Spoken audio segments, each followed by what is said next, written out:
So, for everyone new here, I'm watching as many stuff on the IMDB bottom 100 as I can. And now, after all this time, I finally reached the halfway point at number 50. I had to skip a lot of things that weren't streaming. In between this and the last one, I've had to skip over Scary Movie 5, which would have been good for me at this moment. You see, the recent release of Scream 6 convinced me to watch the original Scream for the first time in many years, which inspired me to watch Scary Movie for the first time in many years, which inspired me to marathon the Scary Movie sequels considering I hadn't seen most of them. I was able to find all of them except for the one that's actually on this list. So I have all these okay to bad movies fresh in my mind and I could have actually talked about them, but no.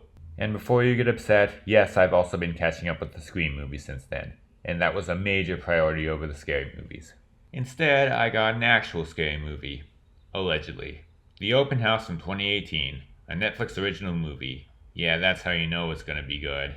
This movie does not appear to be as infamous as others here. It probably got to this point just because it was on Netflix, so more people got to see it, as opposed to something like Dumb and Dumber where people actually had to go out and pay for it. They could just see it on their home screens, read what it's about and decide, that sounds like it could be interesting, and put it on immediately without giving it a second thought. And evidently, a lot of them understandably did not like what they saw. It's one of the many disposable movies that Netflix just puts out and forgets about before putting out the next one. And I'm not talking about something like The Gray Man where they make it into a big thing for 5 minutes and then forget about it. I mean like 90% of the movies nowadays where they really don't give a shit. It has only 16 reviews on Rotten Tomatoes, and absolutely none on Metacritic. It doesn't even have an MPAA rating, just a TV rating. In fact, if you type Open House into Rotten Tomatoes, it isn't even significant enough to show up in the drop-down menu. And that also means that I can't find much information about it on Wikipedia or IMDb.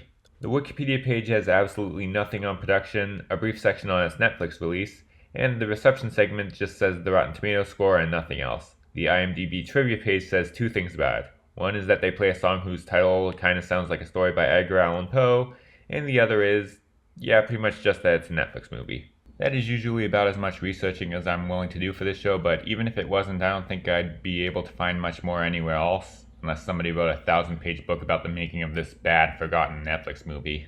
Netflix has gained a reputation as of late for putting quantity over quality, just putting out as many movies as possible and not caring if they'll be good enough to justify the investment.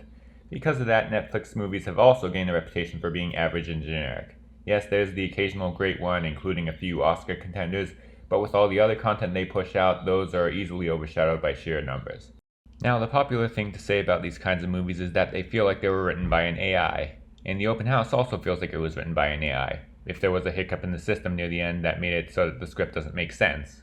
It starts out very generic, like painfully generic. I've given a lot of the big generic Netflix movies okay reviews, but I could not do the same here. It's just too much. But it still wasn't too bad up until that point. I don't think I've spent this much time waiting for an IMDb bottom 100 movie to start sucking since The Fog. I really only decided it was bad like maybe halfway through, but then that final act came along and I'm getting ahead of myself. The movie stars Dylan Minnette, who was apparently in 13 Reasons Why and also Prisoners, Don't Breathe, and hey, what do you know? Only mentioned because apparently he does have a fan base. He plays a teenager. At the beginning he witnesses his father getting hit by a car and dying. And because of his death, the mother, played by an actress named Piercy Dalton, is struggling to make ends meet, so she agrees to live in an isolated house until it sells. But big surprise, creepy things start happening. Or allegedly creepy stuff, in what's mostly a slow burn with the family walking around the house when weird things happen and only the audience knows for sure that they're in danger. Except it isn't really that scary. I'm guessing probably just because it's all pretty much been done before. There are no surprises for most of the movie, and it's just pretty dull. And the fact that the plot moves very slowly does not help. But it's competently made and the story isn't really bad. It's not good or original per se, but it's at least serviceable. It at least opened up on a decent mystery of what's going on. There's a creepy neighbor who may be a cliche, but it would be interesting to see how she fits into this. It also appears to be a lot about the father's death, showing some influences from so-called elevated horror where the whole thing's probably symbolic of grief. I mean, there's one part where the kid dreams of seeing his father in the basement covered in blood, and there's even sort of Hereditary type scene where the mother and son get into a heated argument and they start screaming about the late father. Obviously, it's all going to be about him, right? Although, a lot of this kind of stuff just feels like a second-rate version of Hereditary. The argument scene doesn't have the same power as the one in Hereditary, mostly because, while the performances are good, they simply can't compare to Toni Collette and Alex Wolff, although that's a high bar for anyone. It's a very mediocre movie, but it could have at least been at least 2.5 stars. It could have been like The Fog, where I could say that IMDb users overreacted to it just being mediocre. That is, if it had just stayed mediocre. Instead, we get the ending. Spoiler for the rest of the video. Okay, so the ending is unclear. So there's another guy in the house with them, or he sneaks in occasionally, or maybe the house is haunted or something, and he just kills the rest of the family. Both of them. We don't know why, or who he is, and not in like a mysterious way. It's done in a way that just feels kind of pointless. After such a slow, almost uneventful first hour or so, you'd expect it all to come together in a scary, satisfying way. Nope, the kid dies off screen and we immediately get a shot of the killer driving to another open house, and that's how it ends. The concept of somebody who sneaks into open houses just to mess with people and then kill them is a creepy one, but this movie doesn't commit to that. In order to make this work, they really need to let it be known that this was just a random attack, if that was even what they were going for. If you're going to turn this into The Strangers, just turn it into The Strangers. Why are you doing this to us? Because you were home. And it's even worse because it pretty much just makes a lot of what happened before completely useless. Remember the creepy neighbor? Yeah, she never shows up again. She basically does nothing the whole time but spew a bunch of red herrings. Like saying that her dead husband is still alive. What kind of stuff could that possibly open up? Is he a ghost? Did he fake his death? No, she just has Alzheimer's. She has no impact on anything that's going on. Why do you even waste our time by putting her in the movie? And all that stuff about the father? Yep, also completely irrelevant. He never comes back. The killer is not a symbol of anything that happened before. I can't think of any way he relates to the father, and it doesn't appear that anyone else can either. This movie isn't an allegory for anything really. It just accidentally resembled a smart horror movie for a short time before abandoning those elements all of a sudden. Implying anything about it is smart is an insult to smart movies. It's all boring filler. A lot of people online say that the last act is the worst part. The ending is the worst part, but I'd say the last act was the best until the ending ruined it.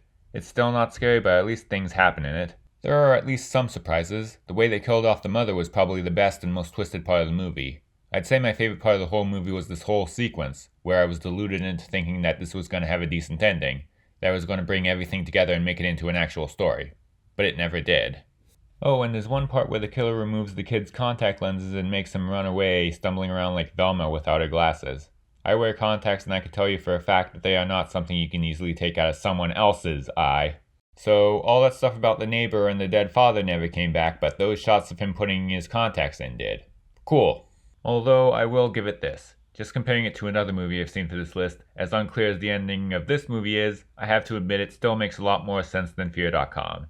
And at least unlike Fear.com, it doesn't treat that ending like it answers all the questions the audience had. It tried to be ambiguous and failed, but at least it knew it didn't answer anything. But then again, at least Fear.com had atmosphere. At least that story moved at a reasonable pace. This is technically better, but it's a lot less interesting. Actually, no, it's not better. It's slightly better written, but it's still much worse. And there are many movies on this list that are technically worse, but I'd still prefer to see them again. This is a weird one. A movie that seems normal, before it sets in that it's seemingly extremely generic, and then it's revealed that the story is actually broken in every way. It sets itself up as a poor man's A24 horror before just collapsing into a total mess. The actors give it their all, but the best performances in the world couldn't save this. A movie about a mother and son being murdered in their home that can't even commit to being nihilistic or gruesome. Just an hour and a half of people walking around the house. I was thinking of giving it 2 stars, but while writing the script for this, I've convinced myself that it's worse than that. The worst kind of bad movie. The kind where it's not even fun to talk about. Except for that ending. Netflix really will put their name on anything.